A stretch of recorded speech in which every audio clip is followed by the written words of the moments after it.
I watched my neighbor buy a Tesla last year after landing a six-figure job. 3 months later, he's asking to borrow my lawnmower because he can't afford to fix his. That's not a joke. That's math failing in real time. You know what nobody talks about? The fact that making more money is a complete scam if you're doing it wrong. The problem isn't their income. It's what I call the gap, or more accurately, the complete absence of one. Let me explain what I mean. If you earn $50,000 and spend $40,000, you've got a $10,000 gap. That's your profit margin. That's the raw material of actual wealth. Now take someone pulling in 200 grand who spends every penny of it. Their gap, zero. Despite earning 4 times as much, they're not getting wealthier at all. They're just moving more money around. This is the metric nobody talks about, but everyone should obsess over. Not your salary, not your net worth, your gap, the space between what comes in and what goes out. Here's what makes this particularly brutal. The gap has a natural enemy, and that enemy is winning for most people. It's called Parkinson's law, and in the context of money, it means your expenses will always rise to meet your income. Always. It's like financial gravity. You get a raise? Congratulations, time to upgrade that apartment. Like, promotion comes through. Better lease something nicer to park in the company lot. That bonus hits, you've been eyeing those renovations for months. The average American saves less than 5% of their income. 5%. And this holds true whether you're making $30,000 or $300,000.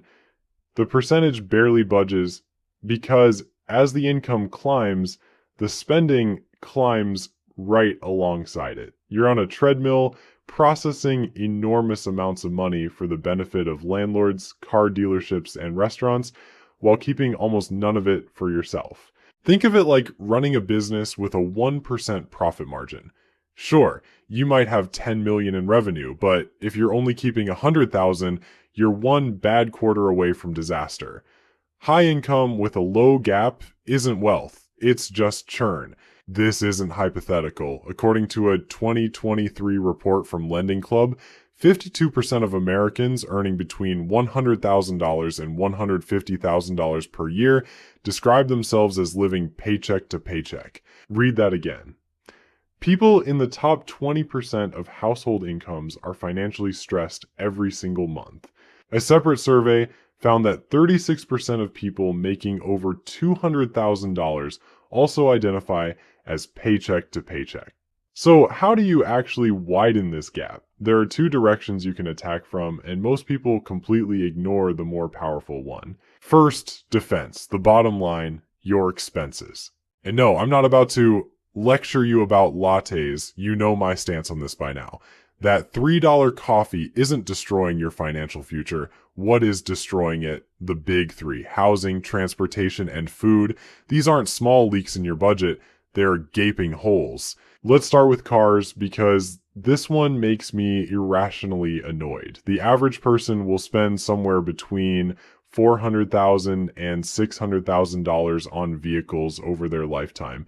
Just sit with that number for a second. That's a paid-off house in many parts of the country. That's generational wealth. That's financial independence. But instead, it's being converted into a depreciating asset that loses 20% of its value the moment you drive it off the lot. Keep a car for 10 years instead of trading it in every 3. Right there, you've just widened your gap by several $100s every single month. That's not deprivation, that's just not being ridiculous. Housing is the other killer, and this one's trickier because everyone's situation is different, but here's the pattern I see constantly. Someone's making $70,000 a year, spending maybe 30% of their take-home on rent. Manageable. Then they get bumped to 90,000 and suddenly they're looking at places that'll eat 40 or even 50% of their income. Why? Because they can afford it technically. The bank approved them. Their friends are doing it. They deserve it after working so hard. Except now they're house poor. Their gap just got smaller despite earning more money. Like, they've got granite countertops and hardwood floors, sure. But they've also got zero flexibility and no path to actual wealth accumulation. The tactic that actually works: cap your fixed expenses and refuse to let them grow. Decide right now, that even if your income doubles over the next 5 years, your housing cost stays exactly where it is. Lock it in. This feels crazy at first because we're conditioned to believe that earning more means you should live in a nicer place. But here's what actually happens. Your income goes up.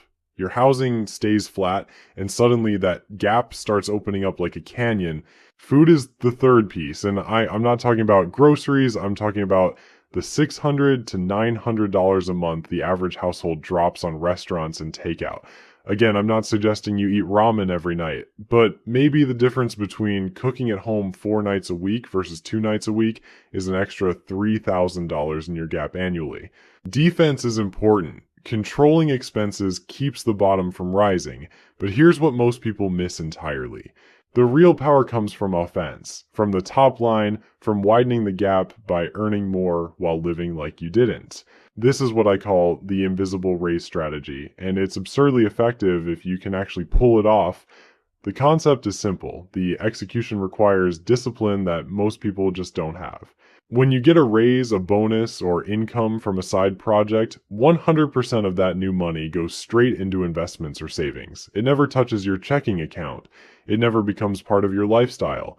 It's invisible to your day-to-day spending. You continue living exactly how you were living before. Same apartment, same car, same habits, but your profit margin just exploded because all that new income is pure gap.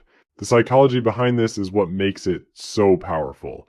Lifestyle creep happens because we let new money flow through our existing spending patterns, we upgrade things, we get comfortable with a new baseline, and once that baseline rises, it almost never comes back down. But if that money never enters your lifestyle in the first place, there's nothing to creep. You're already used to living on your current income. It's not a sacrifice to continue doing what you're already doing. Meanwhile, your gap is growing at a rate that would be impossible through expense cutting alone. Let me give you an example of how this plays out in reality. Say you're making $60,000 a year. After taxes, you're taking home maybe $48,000. You're spending $42,000 annually on your lifestyle.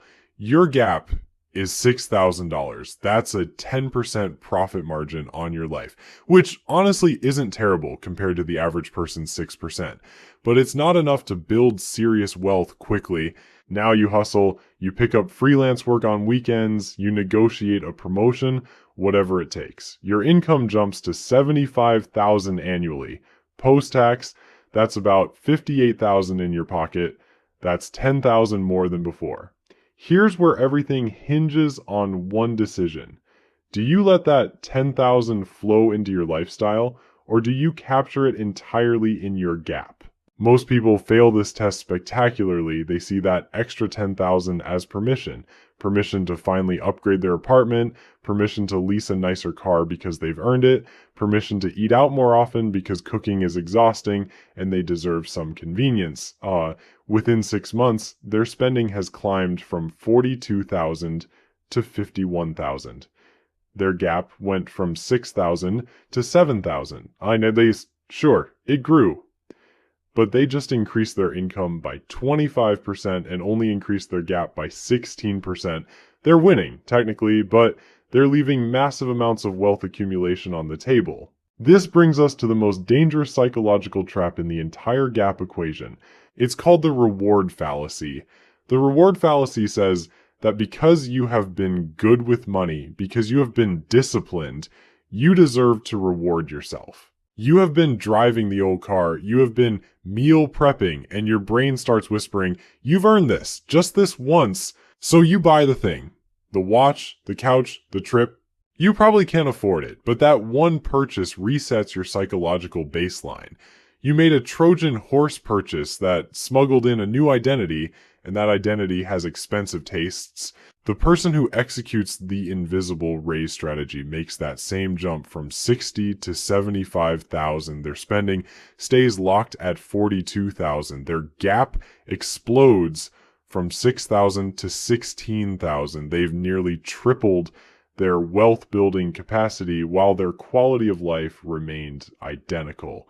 Same apartment, same car, same restaurants, but their financial trajectory just bent upward at an angle that will compound into millions of dollars over a couple decades.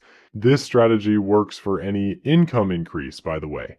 Doesn't matter if it's a $3,000 raise or a $30,000 windfall from selling something. The principle holds: new money never enters your lifestyle.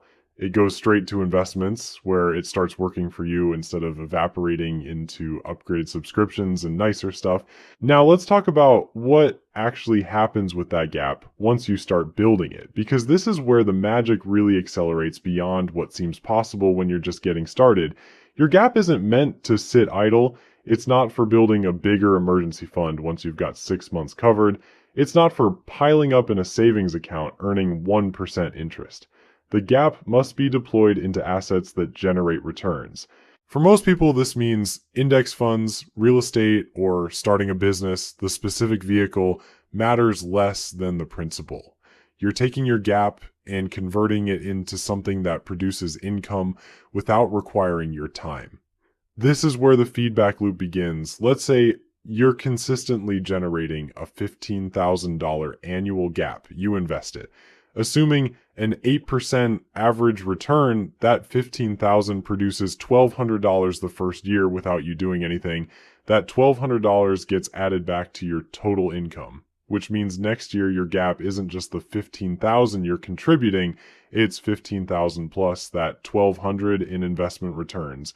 Year 3, your investments have grown to $32,000, generating $2,600 annually. Your gap is now $15,000 plus $2,600. See what's happening? The gap starts feeding itself.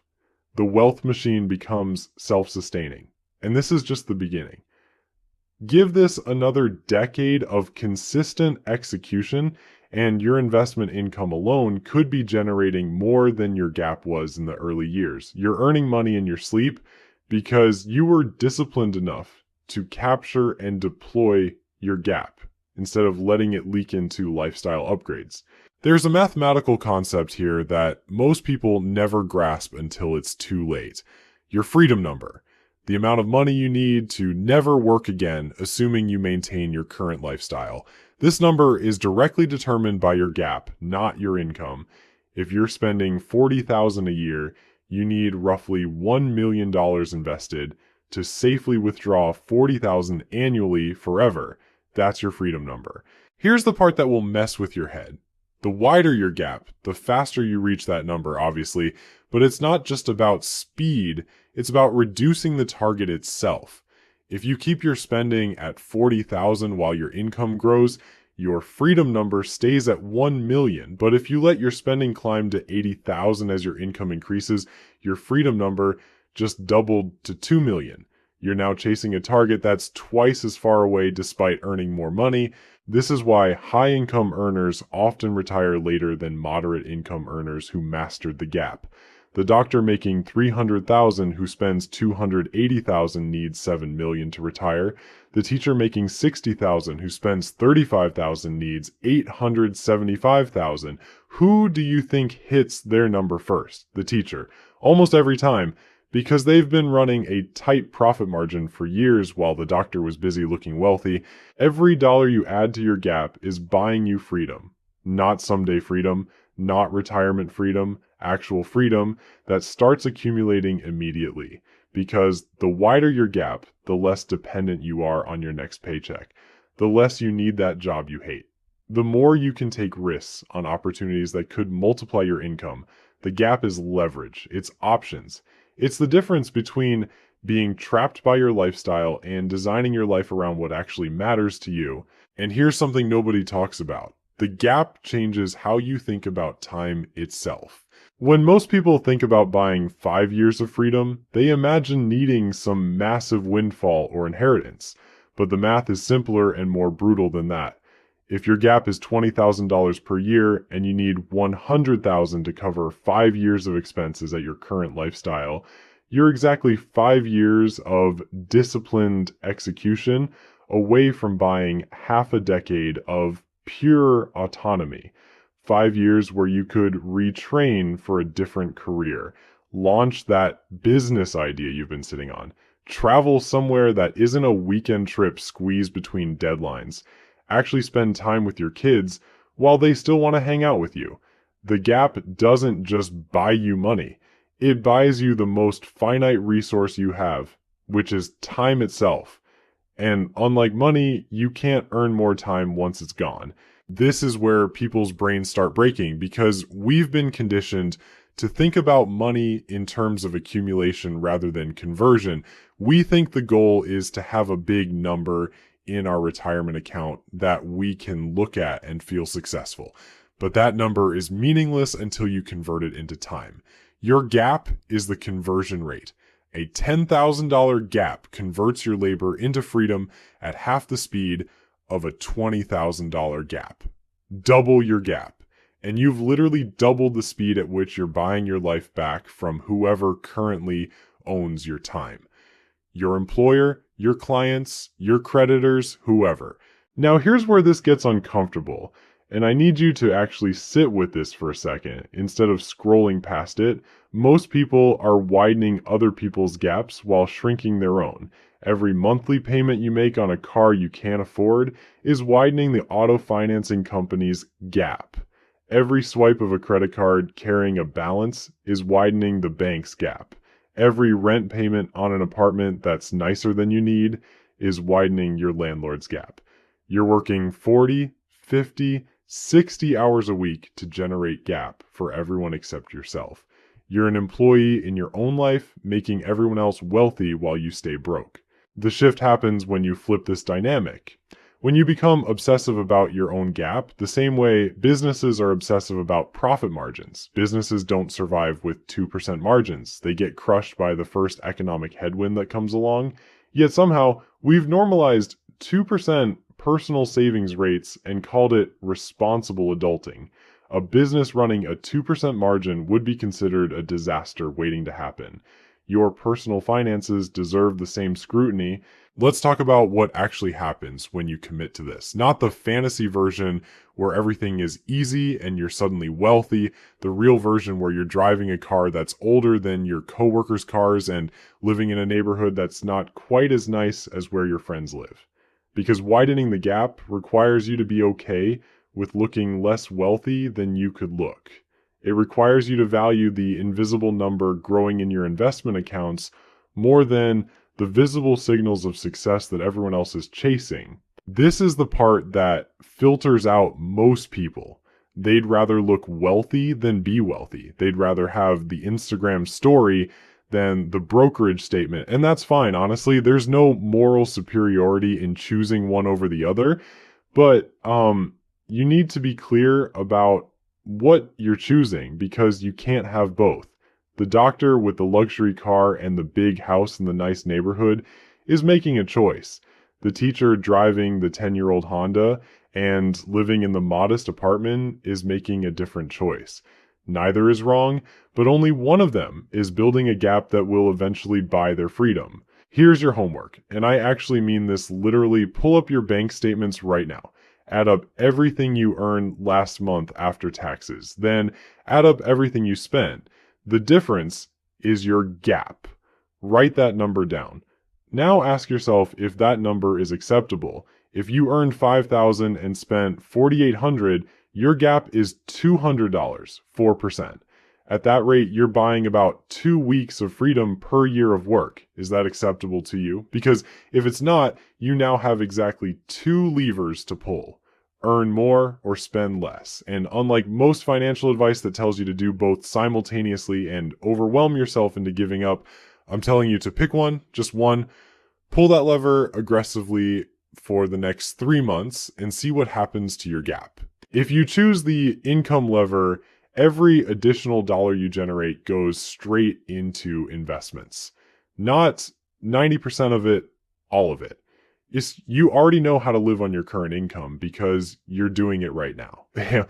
Prove to yourself that you can keep living that way even when more money shows up. If you choose the expense lever, find the one big thing that's killing your gap and eliminate it. Not reduce it. Eliminate it.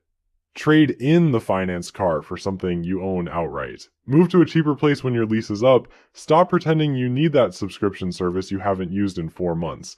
The gap is your profit margin on life. It's the only number that determines whether you're building wealth or just processing money for other people. Widen it from either end or both ends, but widen it. Because every month you don't, you're choosing to work longer before you're free. And time is the one thing you can't go back and earn more of later. Your gap is buying your future $1 at a time. Make sure it's actually growing. So here's what it comes down to.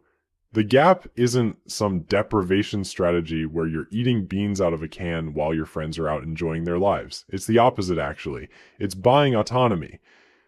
Every dollar that stays in your gap, instead of leaking into stuff you don't actually care about, is a soldier you're deploying in the war for your own freedom. And yeah, I know that sounds dramatic, but that's literally what's happening. You're either building an army that fights for your independence, or you're funding someone else's army while yours stays non-existent. The wealthy people I know, the ones who actually have options and sleep well at night, aren't the ones with the flashiest cars. They're the ones who figured out this gap thing years ago and got obsessive about it. Not in a weird, joyless way, in a this number matters more than looking successful way. They optimized for the thing that actually produces freedom instead of the thing that produces Instagram likes. Most people never calculate their gap because they're afraid of what they'll find. They'd rather stay vaguely stressed about money than confront the specific number that explains why they feel trapped. But you can't fix what you won't measure. Pull up your accounts right now and do the math. Income minus spending equals gap. That's it. Write it down. Is it 10%, 5%, 20%? Whatever it is, that's your current conversion rate from labor to freedom. If you don't like that rate, you now know exactly which levers exist. Income up, expenses down, or both. Start with one. Say, pick the easier one for your situation and attack it for 90 days, or not forever, just 90 days. Or see what happens to that gap. Because once you watch it grow, once you feel what it's like to have that number expanding instead of staying stuck, something shifts. You stop seeing money as this thing that flows through your hands and disappears. You start seeing it as the raw material of the life you actually want to live. And that changes everything.